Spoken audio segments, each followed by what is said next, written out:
বিসমিল্লাহির রহমান রহিম। বিএনপি আয়োজিত বিজয় দিবসের আজকের এই আলোচনা অনুষ্ঠানের সম্মানিত সভাপতি জনাব মির্জা ফখরুল ইসলাম আলমগীর, মঞ্চে উপস্থিত স্থায়ী কমিটির সম্মানিত সদস্যবৃন্দ সহ উপস্থিত নেতৃবৃন্দ, আমার সামনে উপস্থিত প্রিয় ভাই বোনেরা এবং প্রিয় সহকর্মীবৃন্দ সহ সমগ্র দেশের গণতান্ত্রিক আমি প্রিয় জনগণ, আসসালামু আলাইকুম। লাখো প্রাণের বিনিময়ে অর্জিত গৌরবময় বিজয়ের ৫৪তম এই বার্ষিকীর শুভ লগ্নে বাংলাদেশের গণতন্ত্রকামী স্বাধীনতা প্রিয় জনগণকে জানাই বিজয়ের আন্তরিক শুভেচ্ছা। স্বাধীনতার জন্য আত্মত্যাগকারী বীর মুক্তিযোদ্ধাদের প্রতি জানাই গভীর শ্রদ্ধা। সাম্য, মানবিক মর্যাদা, সামাজিক সুবিচার প্রতিষ্ঠার মূলমন্ত্রে ১৯৭১ সালে বীর মুক্তিযোদ্ধারা বাংলাদেশ স্বাধীন করেছিলেন। তবে তাবেদার অপশক্তি বারবারই স্বাধীন বাংলাদেশকে বিপথে নেবার ষড়যন্ত্র অব্যাহত রেখেছিল। বিশেষ করে পলাতক স্বৈরাচার গত দেড় দশকে বাংলাদেশের স্বাধীনতা, সম্মান, বিজয়ের গৌরব ও অর্জনকে আবারও প্রায় বিকিয়ে দিয়েছিল। তবে ছাত্র জনতার রক্তক্ষয়ী গণ অভ্যুত্থানে গত ৫ই আগস্ট তাবেদার মাফিয়া চক্রের প্রধানের পালিয়ে যাবার ভেতর দিয়ে দেশ এবং জনগণের স্বাধীনতা রক্ষা পেয়েছে।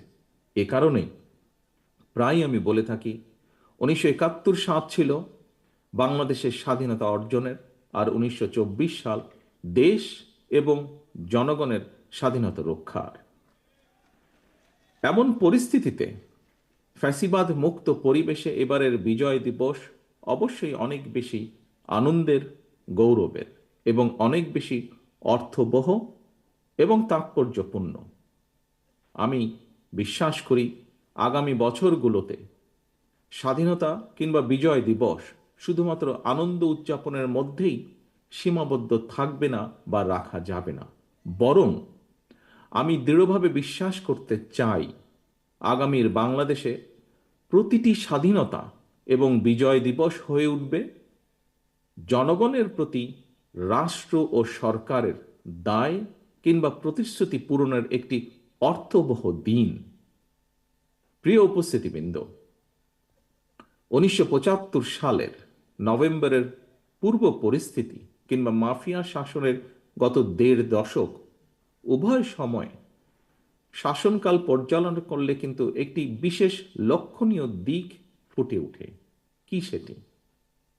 উভয় সময়ই আমরা দেখেছি বাংলাদেশের স্বাধীনতা, সার্বভৌমত্ব প্রায় বিপন্ন হয়ে পড়েছিল। জনগণ দেখেছে দেশের স্বাধীনতা, সার্বভৌমত্ব বিপন্ন করে দেওয়ার ষড়যন্ত্র বাস্তবায়নের অংশ হিসাবে সুকৌশলে নাগরিকদের সকল গণতান্ত্রিক রাজনৈতিক অধিকারকে কেড়ে নেওয়া হয়েছিল। হরণ করা হয়েছিল জনগণের ভোট প্রয়োগের অধিকার। জনপ্রতিনিধি নির্বাচনী ব্যবস্থাকে একদম ধ্বংস করে দেওয়া হয়েছিল। সুতরাং এটি স্পষ্ট জনগণের গণতান্ত্রিক অধিকার, জনগণের ভোট প্রয়োগের অধিকার বহাল এবং কার্যকর থাকা না থাকার সঙ্গে দেশের স্বাধীনতা, সার্বভৌমত্ব সুসংহত থাকা না থাকার একটি গভীর সংযোগ কিংবা সম্পর্ক রয়েছে। অর্থাৎ রাষ্ট্রের নাগরিকদেরকে রাজনৈতিক এবং অর্থনৈতিকভাবে ক্ষমতাহীন করে দেওয়া গেলে দেশের স্বাধীনতা, সার্বভৌমত্ব এমনকি রাষ্ট্রের আভ্যন্তরীণ শৃঙ্খলাও দুর্বল এবং বিপর্যস্ত হয়ে পড়ে। রাষ্ট্র এবং জনগণকে স্বনির্ভর এবং শক্তিশালী করতে হলে রাষ্ট্র ও রাজনীতির প্রতিটি ক্ষেত্রে গণতন্ত্রের লালন, বিকাশ এবং চর্চা অত্যন্ত জরুরি। আমরা মনে করি রাষ্ট্র ও সমাজে গণতান্ত্রিক রাজনীতি চর্চার অন্যতম প্রাতিষ্ঠানিক কেন্দ্রবিন্দু হচ্ছে জনগণের সরাসরি ভোটে নির্বাচিত জবাবদিহিতাদের দ্বারা, জনপ্রতিনিধিদের দ্বারা গঠিত জাতীয় সংসদ। জবাবদিহিমূলক সরকার ও সংসদ যথাযথভাবে কার্যকর থাকলে জনগণের রাজনৈতিক ক্ষমতাও নিশ্চিত থাকে। প্রিয় সহকর্মীবৃন্দ, আমাদের মনে রাখা দরকার, জনগণ শক্তিশালী না থাকলে জাতীয় ঐক্য শক্তিশালী হয় না। রাষ্ট্র ও রাজনীতির গুণগত পরিবর্তনের জন্য সংস্কারের বিকল্প নেই।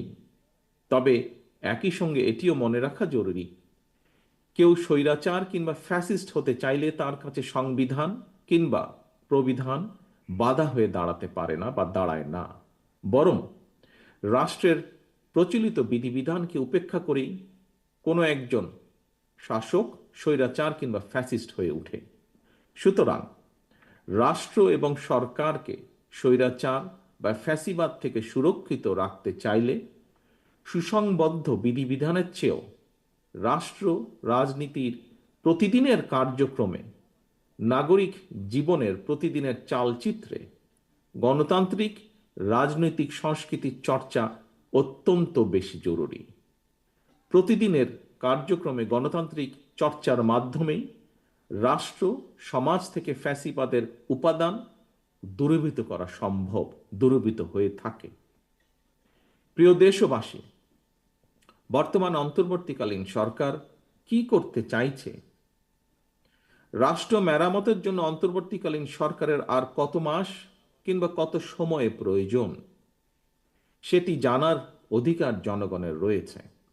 সরকার জনগণের সামনে তাদের আগামী দিনের কর্মপরিকল্পনার রোডম্যাপ ঘোষণা করলে এটি একদিকে জনগণের কাছে সরকারের স্বচ্ছতা এবং জবাবদিহিতাকেই নিশ্চিত করবে, অপরদিকে প্রশাসনিক কার্যক্রমেও গতিশীলতা বাড়বে।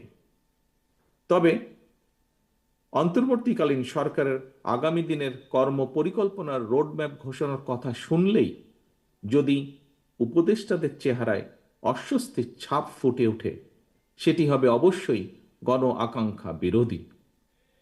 সরকার তাদের সকল কার্যক্রমের মাধ্যমে জনগণের কাছে যত বেশি স্বচ্ছ থাকবে, জনগণও সরকারের প্রতি তত বেশি সমর্থনের হাত প্রসারিত রাখবে। প্রিয় ভাই বোনেরা, প্রায় প্রতিদিন দেশের কোনো না কোনো হাসপাতালে ডেঙ্গুতে মানুষের মৃত্যু অব্যাহত রয়েছে। হাসপাতালের চিকিৎসা খরচ যোগাতে অনেকের জীবনে নাভিশ্বাস উঠেছে। এর পাশাপাশি নিত্য প্রয়োজনীয় দ্রব্যমূল্যের লাগামহীন ঊর্ধ্বগতিতে দিশেহারা সমাজের প্রায় প্রতিটি মানুষ। প্রতিদিনের সংসারের ব্যয় মেটাতে জনগণকে যুদ্ধ করতে হচ্ছে। সুতরাং জনজীবনে নিত্য দুর্ভোগ কিংবা বাজার পরিস্থিতি নিয়ন্ত্রণ না করে অন্তর্বর্তীকালীন সরকার যদি শুধু সংস্কারের নামে সময় সংক্ষেপ করেন, তাহলে জনগণের কাছে সংস্কার আগে নাকি সংসার আগে, এই প্রশ্নটি মুখ্য হয়ে উঠতে পারে। দুর্ভোগ বর্তমানে মেনে নিলেও জনগণ এখনো সরকারের বিরুদ্ধে তেমন উচ্চ বাচ্য করছে না, কারণ জনগণ বর্তমান অন্তর্বর্তীকালীন সরকারকে সফল দেখতে চায়।